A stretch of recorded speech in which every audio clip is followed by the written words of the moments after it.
will come on to the stage soon. When the Stars Trembled in Rio Puerco. It is based on the book Recuerdos de los Vietos by Nazario Garcia, who was born and raised here in New Mexico. Now, his stories bring to life various incidents New Mexicans have seen throughout the years, including Indian raids, ghosts, religious rituals, and government intervention.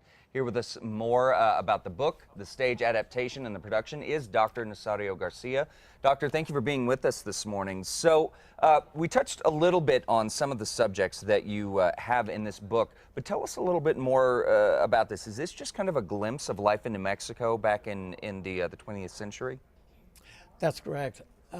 Actually, some of the people I interviewed, particularly my grandmother, maternal grandmother, she and my grandfather migrated to the Rio Branco Valley in 1880s. Okay. But most of the other interviewees, people featured in this book, came to the valley later. So I think basically the period that we're talking about is 1910 to 1920, because most of the people left by the 1950s. In fact, my paternal grandfather was one of the last ones to leave the valley, and he did that in 1958. Okay. So that's a time span. Okay. So what was it about this area, the Rio Branco Valley, during that time that was so compelling that prompted you to write a book about it?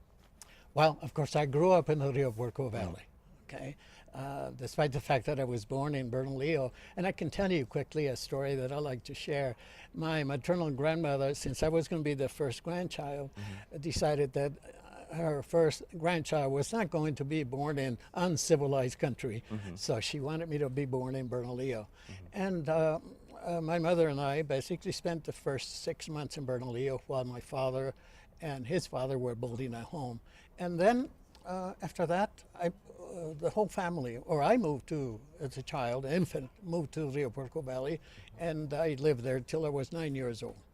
Okay, so now this book was published back in the 1980s. It is now being adapted for the stage. So tell us a little bit about the process of adapting Tales of the Rio Branco into a stage production. You had a playwright come in and adapt the stories into the stage production, is that right?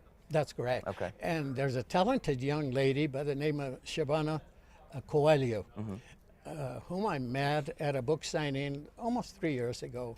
And she was fascinated with the stories, and she said, "I'd like to talk to you sometime," which she did. And one thing led to another, and she wrote the stage play. Wow. And she also directs the play. Okay. And she's very, very talented, and I'm very pleased with the work that she has produced. Okay, so where can we see the stage version of your book? Where will it be performing? It will be performed at the National Hispanic Cultural Center at the Wells Fargo Theater, and it will be on September 25th through the 28th, is that right? That's correct. Okay, so the shows run 7:30 p.m. Thursday, Friday, Saturdays, and 2 p.m. Sunday shows, is that right? That's correct. Okay, and just folks, just to tell you, the Wells Fargo Theater, a great place to see this type of work. It's a very intimate theater. You know, a lot of interviews in there, so we can really get close to the stories. Now, through all of your stories, your interviews, was there one that just stuck with you the most as your favorite or the most compelling?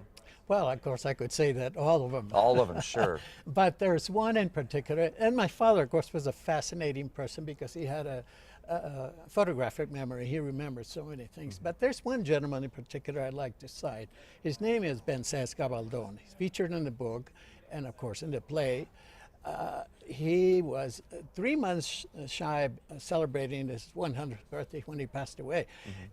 However, when I interviewed him, he was about 85 years old. Towards the end of the interview, because of his philosophical bent in the interview, I was quite fascinated. I said, "Is there anything that you would like to tell me?" He said, "No, I think I've told you everything, but I understand you sing beautiful alabos." He said, "Yeah." I said, "Would you like to sing one for me?" He said, "Yes, I think I can do it." "What's the name of the alabao?" He said, "Who knows?" And he started singing. He sang for about 2 or 3 minutes. Tears were rolling down his cheeks. Wow. It was fascinating, absolutely fascinating. And in fact, we used that portion of the interview in a scene where a family is decimated in Rio Branco. There were 8, and 5 of them died because of the influenza. And so we use that alabao as a background music in the religious, in the funeral procession. Quite fascinating. Yeah, Doctor, thank you so much for bringing this in, folks. You got to see this live. Head over to krqe.com, click on links. We'll be right back.